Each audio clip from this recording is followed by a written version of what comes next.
नमस्कार मेरे प्यारे मित्रों। तो चलिए आज हम बात कर रहे हैं भौम प्रदोष व्रत कथा की, जो कि है मंगलवार 23 जनवरी को।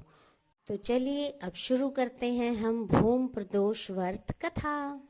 तो सबसे पहले आप अपना व्रत खोलेंगे और पूजा करते समय ये कथा आप वर्णन करेंगे। चलिए, मंगलवार के दिन आने वाले प्रदोष व्रत को मंगल प्रदोष या भौम प्रदोष कहते हैं। इसकी कथा इस प्रकार है।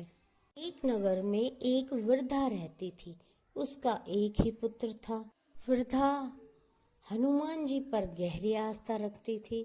वह प्रत्येक मंगलवार को नियम पूर्वक व्रत रखकर हनुमान जी की आराधना करती थी।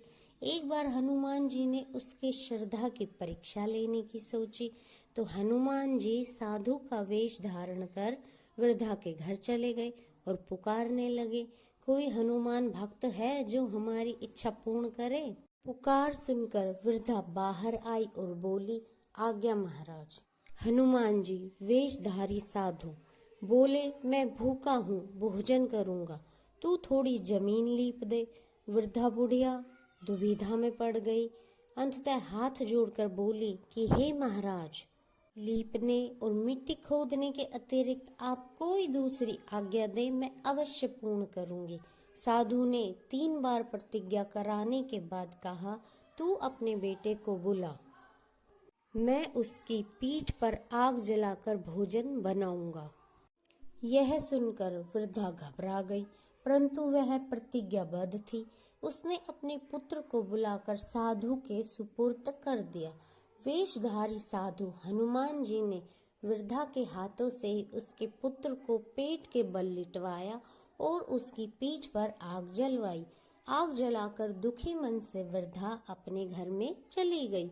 इधर भोजन बनाकर साधु ने वृद्धा को बुलाया, कहा, तुम अपने पुत्र को पुकारो ताकि वह भी आकर भोग लगा ले। इस पर वृद्धा बोली, उसका नाम लेकर मुझे और कष्ट न पहुंचाओ।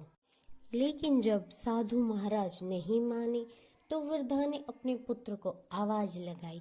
अपने पुत्र को जीवित देख वृद्धा को बहुत आश्चर्य हुआ और वह साधु के चरणों में गिर पड़ी। हनुमान जी अपने वास्तविक रूप में प्रकट हुए और वृद्धा को भक्ति का आशीर्वाद दिया। तो मित्रों, ये थी हमारी भौम प्रदोष व्रत कथा।